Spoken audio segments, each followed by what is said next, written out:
Welcome back, focused learners, to another explainer. So, if you have ever felt that subtle, lingering exhaustion after, say, an hour of just mindless scrolling, well, you are definitely in the right place. Today, we're unpacking the actual clinical reality behind our exhausting relationship with modern screens.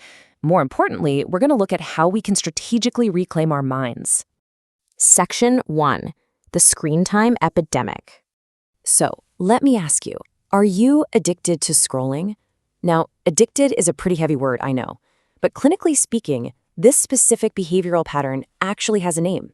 It's called problematic smartphone use, or PSU. We aren't just talking about checking your email a little too often here. We're talking about uncontrolled behavior that literally impairs your daily functioning. And the sheer scale of this is wild. Get this, 37.1%. According to a massive systematic review that looked at nearly 100,000 people over an entire decade, that is the global pooled prevalence of problematic smartphone use. That means more than 1 in 3 people across the globe are currently struggling with uncontrolled phone behavior. So if you've been feeling completely overwhelmed by constant connectivity, this data validates exactly what you're experiencing. You are absolutely not alone in this. Section 2. Technostress and digital dementia. Let's look at the physical and mental toll this takes. The first major hit is something called technostress. You know the feeling? That low-grade undercurrent of anxiety, the irritability, that sheer exhaustion tied to your tech? And a massive driver here is FOMO, the fear of missing out. Whenever we're constantly checking our feeds for social validation or to make sure we aren't missing out on the latest news, we are just endlessly stimulating our brain's dopaminergic system. Sure, we get a quick hit of immediate gratification, but simultaneously, it traps us in this draining, chronic stress response.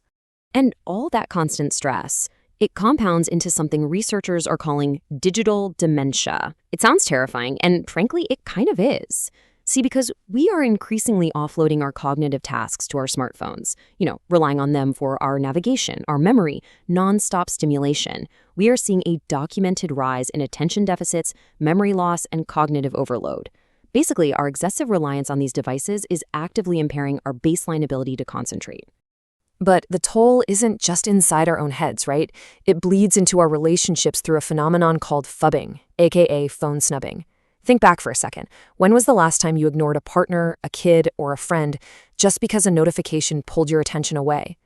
The clinical data clearly links phubbing to lowered relationship satisfaction. And here's the crazy part. The perceived stress of being phubbed by someone you love is strongly correlated with intermittent, anxious sleep patterns. Our screen habits are literally keeping our loved ones awake at night. To put the clinical reality of these stressors into perspective, look at college students. A global meta-analysis assessing college populations found that a staggering 33.6% experience symptoms of depression and 39% report anxiety symptoms. Now, obviously, screens aren't the sole cause of this, but the unregulated use of digital technology is a heavily documented, very significant contributing factor to this massive mental health challenge. Section 3, the digital detox solution. Now for the good news. The data doesn't just show us the problem, it also illuminates the path forward.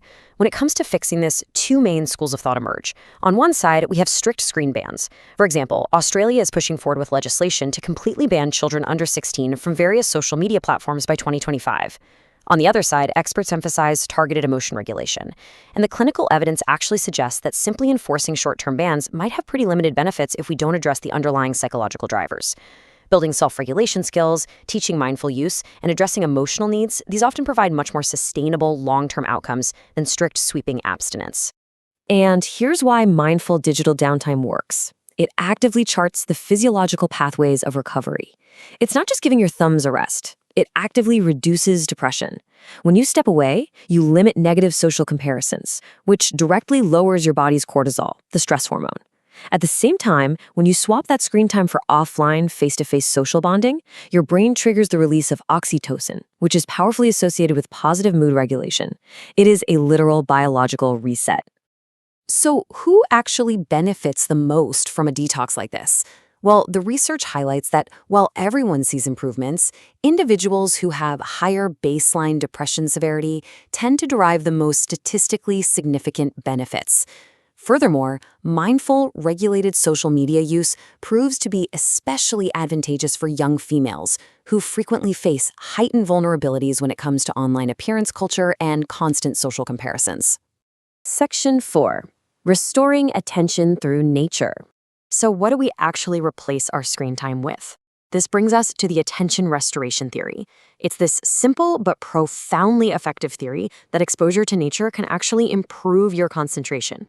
Physically stepping away from those adaptive, algorithm-driven feeds and putting yourself in a natural environment actively restores your cognitive bandwidth. Nature gives you this gentle, non-demanding sensory experience that finally allows your overloaded brain to process and recover.